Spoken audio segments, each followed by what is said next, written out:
अभी अनशन का आज लास्ट डेट है, तो अभी इलेक्शन आने वाला है, तो आप क्या कहना चाहेंगे हमारे जो 3 कैंडिडेट है, बीजेपी और कांग्रेस और इंडिपेंडेंट को, हमारे जो 6 शेड्यूल की डिमांड है उसको लेकर आप उनसे क्या कहना चाहेंगे? जी शुक्रिया। सबसे पहले तो ये आखिरी दिन नहीं है अनशन का, ये एक ब्रेक ले रहे हैं हम। इसको फुल स्टॉप नहीं कहेंगे, इसको कॉमा कहेंगे। समझ रहे हैं आप, एक कॉमा है, इसके बाद आगे चलेगा ये। तो क्योंकि इलेक्शंस आ रहे हैं तो हम इलेक्शन पे सीधा असर नहीं करना चाहते हैं, हम सिर्फ लोगों को जागरूक करना चाहते हैं, वो कर चुके हैं। तो इलेक्शन के ख़त्म होने तक और उसके नतीज निकल कर नई सरकार बनने तक हम ब्रेक लेने जा रहे हैं। उसके बाद ज़रूरत पड़े तो दोबारा से हम शुरू करेंगे, अनशन भी और मांगें भी। अब आप कह रहे थे इस इलेक्शन में जो 3 कैंडिडेट्स हैं तो उनको क्या कहेंगे, या 6वें शेड्यूल के बारे में। मैं सबसे पहले तो ये कहूँगा कि आप लद्दाख को लद्दाख की तरह देखें, लद्दाख को लेह और कारगिल की तरह न देखें। जो सबसे काबिल कैंडिडेट है, जो हमारे मुद्दों को आगे बढ़ा सके, उनको अपना वोट दें, अपना सपोर्ट करें।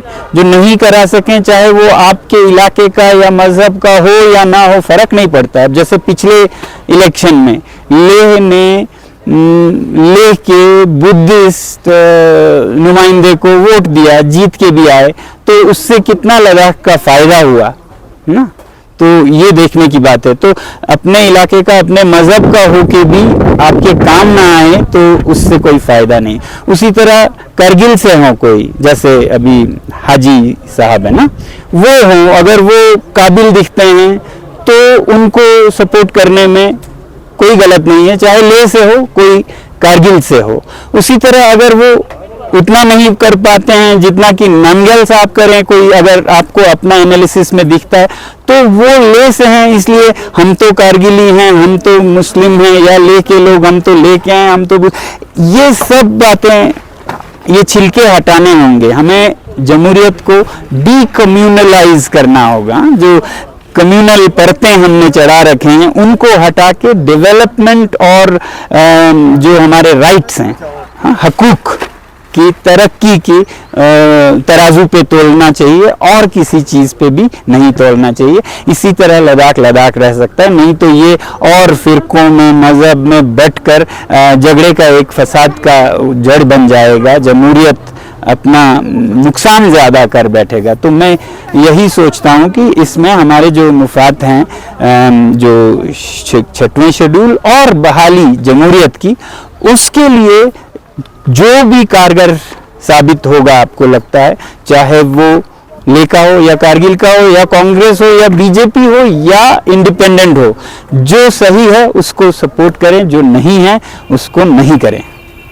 जी सर, अब दूसरा सवाल मैं आपसे ये करना चाहती हूँ कि अगर जो आने वाले इलेक्शन में अगर कोई भी जीत के आते, कोई भी पार्टी से जीत के आए, वो लोग हमारे जो 6 शेड्यूल की डिमांड है उसको अगर वो लोग पूरा ना कर पाए तो 5 साल फिर लद्दाख का क्या होगा, उस पर आपका क्या कहना है? नहीं, वो तो उम्मीदवार पर, अकेले पर नहीं होगा ना। वो तो जिस सरकार में वो जुड़ते हैं, जिस पार्टी में वो जुड़ते हैं, वो कितना कर पाता है, क्योंकि एक एमपी नहीं कर पाएगा, एक सरकार करेगी। ये जो आइन में तब्दीली करने की बात है, तो वो पार्टी देखिए, उम्मीदवार का रुझान देखिए और उस तरह से कीजिए। अब एक एमपी से नहीं, उनकी जो सरकार बनेगी वो कर पाएंगे। आखिर में तीसरा सवाल हम आपसे ये करना चाहें कि हमारे कारगिल के आवाम के लिए आपका क्या मैसेज है? वो चाहे कारगिल के हो या लेह के हो, मैं फिर दोबारा ये कहूँगा कि हम पूरे खित्ते लद्दाख को एक अपना पहचान समझें, अलग ना देखें लेह और कारगिल में। और मैं इसी पे डरता हूँ कि हमें बांटने ना लगें लोग मफाद के लिए। बल्कि मैं आपको ये बताऊँ कि अभी मैंने एक ट्वीट देखा है जिससे मैं थोड़ा सा डिस्टर्ब्ड हूँ। सज्जाद साहब का ट्वीट है, ये आप सब भी देख पाएंगे शायद। इसमें उन्होंने नीचे कहा है कि it is necessary for the government to decide grant statehood और contemplate merging Ladakh with JNK again. तो वो कह रहे हैं या स्टेटहुड दो या JNK के साथ मर्ज करो। अब ये कोई भी आम आदमी बोलता है तो ठीक है, मगर सज्जाद साहब केडीए के मेंबर हैं ख़ास, तो ये उनको पूछ के बोलना चाहिए क्या ये आवाम की ख्वाहिश है या उनका ज़ाती ख्याल है, क्योंकि वो केडीए के रहनुमा हैं। तो मैं सोचता हूँ कि कारगिल के आवाम से पूछ के ही ऐसा कहना चाहिए कि हमें जम्मू कश्मीर में जम कर दो। ये कह रहे हैं कि लद्दाख को यूटी वापस लेके जम्मू कश्मीर में, तो ये लोगों से बिना पूछे कहना ये थोड़ा गलत होगा। मुझे तो लगता है कोई उनसे ये कहलवा रहा है, ये बड़ा लोडेड वो है, जिससे कि फिर लेह और कारगिल में बहुत क्या कहेंगे गैप्स होंगे। तो मैं कारगिल के आवाम को एक मैसेज ये देना चाहूँगा कि इस तरह के से बचें जिसमें कि लेह और कारगिल के बीच दरारें और बढ़ी। तो इस मुद्दे पर भी मैं चाहूँगा कि कारगिल के जो बाकी लीडर्स हैं या तो वो उन्हें इस बात से अलग करें और मजम्मत करें कि ये कारगिल का ख्याल नहीं है कि जम्मू कश्मीर में फिर जम करें, हाँ? नहीं तो फिर लेह के लोग, कारगिल के लोग अलग अलग सोचें। अगर नहीं करना चाहते हैं मजम्मत और ये सच में लोगों का ख्याल है तो उसकी हम इज्जत करते हैं। अगर वाकई ये सारे कारगिल के लोग सोचते हैं कि आप हमें जम्मू कश्मीर में मिला दीजिए, तो फिर हम तो यही कहेंगे कि आपकी अगर सच में यही ख्याल है तो वो पूरा हो, दुआ करेंगे, कोशिश करेंगे। तो कारगिल, जो कि अच्छी बात नहीं होगी, क्योंकि मैं तो लेह और कारगिल को दो आंखों की तरह देखता हूँ। हमारे ज़ुबान, हमारे सकाफत, कल्चर, लैंग्वेज, आइडेंटिटी सब एक हैं।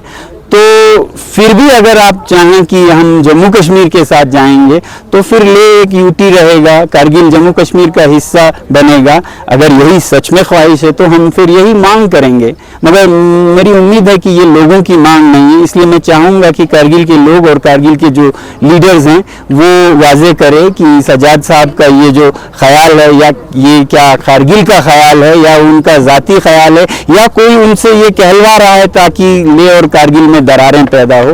तो इस पे गौर करने को, और अगर ऐसा नहीं है तो ऐसे बातों से थोड़ा परहेज करने को, जिससे कि ऐसी उलझनें पैदा हो। मैं ये कहूँगा कि आप एक यकजा होने की बातें करें तो बेहतर होगा, और कोई भी बात कहें तो आवाम से पूछ के, कारगिल के ही आवाम से और फिर लेह के आवाम से पूछ के, क्या कहते हैं, कोऑर्डिनेशन में बात करें।